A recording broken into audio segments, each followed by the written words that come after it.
Dobar večer, dragi gledatelji, dobrodošli u još jedan ljetni magazin. Večeras vas najprije vodimo u svijet legendi, narodnih priča i mitova Istre na 6. Legendfest u Pičan. Mistične priče, štrige, pripadnici običnog puka i gusari kapetana Morgana zavladali su prošlog vikenda Pičanom tijekom održavanja 6. Legendfesta, festivala narodnih priča, mitova i legendi Istre u organizaciji Zagrebačke udruge Val kulture.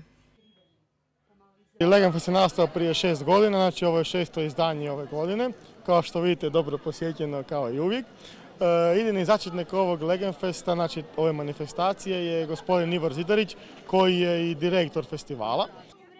15 lokacija u Staroj jezgri te travnjak kod crkve Svetog Mihovila bile su pozornice brojnih događaja, predavanja, predstava,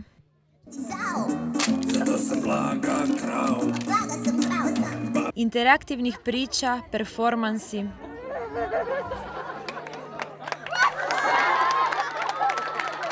radionica, igara, koncerata srednjovjekovne i etno glazbe.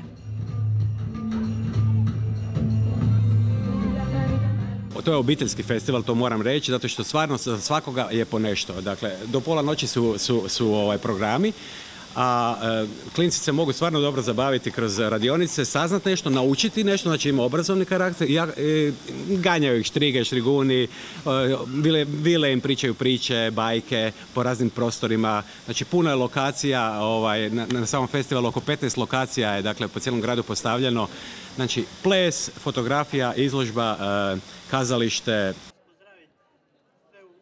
Trodnevnu manifestaciju otvorili su petak načelnik Ivan Franković te županijski pročelnik za kulturu Vladimir Torbica, kojemu su naime gusari ukrali mikrofon. Vjerujem da ljudi vjeruju jer onaj koji ne vjeruje nema mašte. Pitali smo ga jesu li njemu pričali mitske priče u djetinjstvu. Kod nas recimo gore na Bujištenju, u Momjanu, mi smo ju vjerovali u neke druge štrige, u more, u raskrižje, ali zašto ne? Uvijek je lijepo vjerovati u nešto što niste sigurni da postoji, bilo bi dosadno. Kažu da ispod Pična ima neka pećina, da je u toj pećini zmaj i da će se valjda za vrijeme Legendfesta probuditi. Ćemo vidjeti. Tijekom trodnevnog održavanja festivala istarski zmaj je nastavio spavati ispod Pična, no Pičanci ili Pićonci čuvaju mistične priče o štrigama i morama.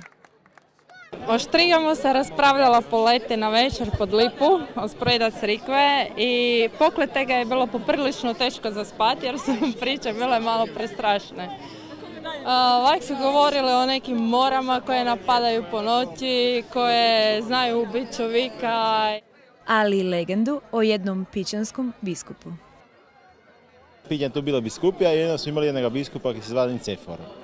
I on je bio optužen da živi onako ne baš moralnim životom za jednog biskupa i pozvan je u Akvileju gdje je bilo sjedište svih biskupija da se obrani pred svojim biskupima.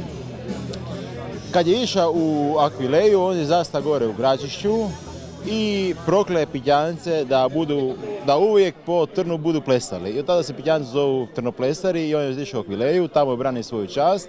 Međutim, na putu u Akvileju, odnosno prilikom povratka u Pićan, nažalost je umro, ali prije smrti on je blagoslovio svoje Pićance i tu mu se čuva u našoj župnoj crkvi relikvija, odnosno ruka.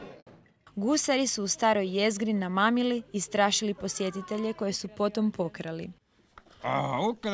Ukrali smo jedne dobre postole, ova ogrlica, to je Rubini. Ukrali smo jednu Šveđanku, baš je dobra bila. Ja sam kral ovaj šal, a ne znam čiji, ali dobar, to maza makineta. Vidimo sve kraljamo, mislim, mogli bi, znate ča, vi ste nam lepi, kad ste ovdje turisti, mogli bi vas čapati. A sve kraljamo, Blaga, Škrinja, Šurlica. Naime, kapitan Morgan i njegovi časnici uspjeli su namamiti i nas.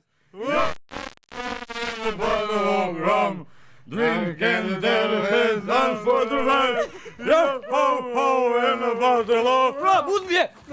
Pod kameru, uzmi!